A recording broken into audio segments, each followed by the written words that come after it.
Ouça agora, Dia a Dia com Deus.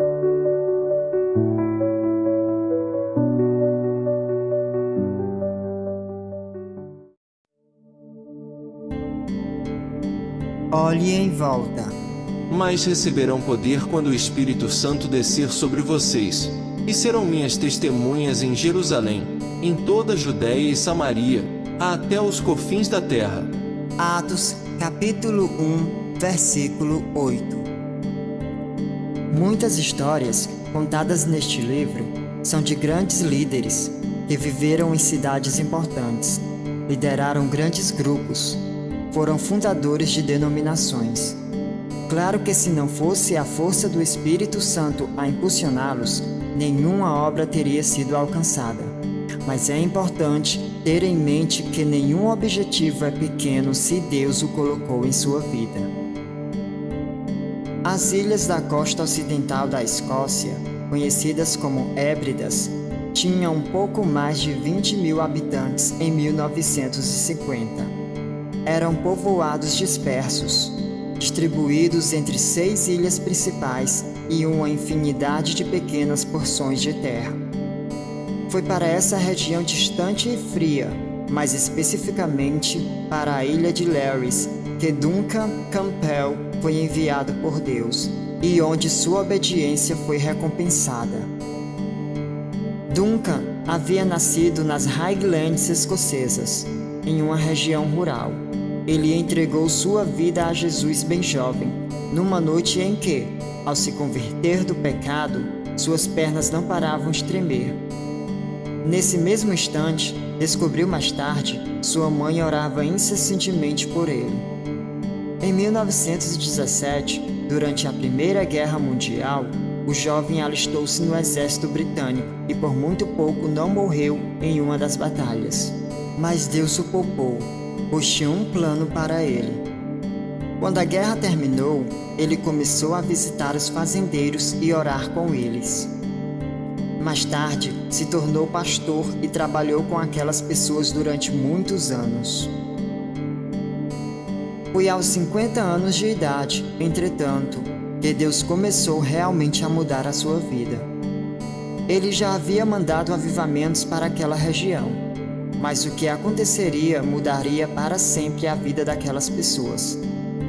Era o ano de 1949.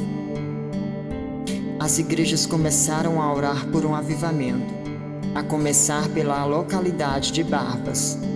Em Duncan foi enviado à região por uma agência missionária.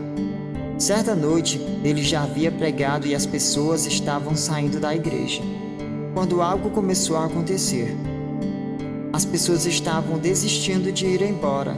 O Espírito Santo começara a agir no meio daquele povo e todos queriam apenas louvar e adorar ao Senhor. Era o avivamento que estava brotando. Aquilo que começou entre os crentes não ocorreu apenas dentro dos seus quintais. O avivamento começou a atingir pessoas que, até então, não tinham nada em comum com os que frequentavam as igrejas. Certa noite, quando vários jovens se preparavam para uma festa, um deles disse: "Pessoal, vamos comprar mais cerveja, pois algo me diz que essa é a última vez que vamos ter esse baile." Mas enquanto ainda animava os outros a beber cada vez mais, algo aconteceu.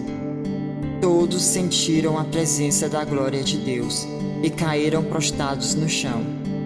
Ninguém sabia o que estava acontecendo e ninguém ali conhecia a Deus, mas começaram a clamar por misericórdia. Os 14 entregaram suas vidas a Jesus naquela noite.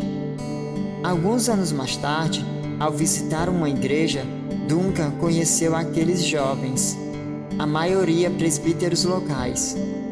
Em outro episódio, um motorista parou seu ônibus no meio da viagem e começou a orar pedindo misericórdia sobre ele e todos os passageiros que se renderam a Cristo.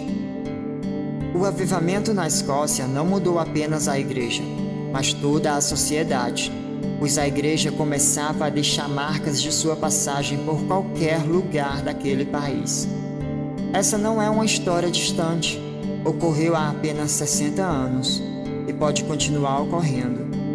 Em Atos, capítulo 1, versículo 8, Jesus fala aos discípulos sobre o derramamento do Espírito Santo e diz que eles deverão testemunhar sobre ele na sua vizinhança, Jerusalém, em lugares próximos, Judéia e Samaria, e distantes, até os confins da terra. Quais são as marcas que você está deixando em seu bairro, em seus vizinhos, em seu trabalho ou escola? Qual vai ser a sua marca?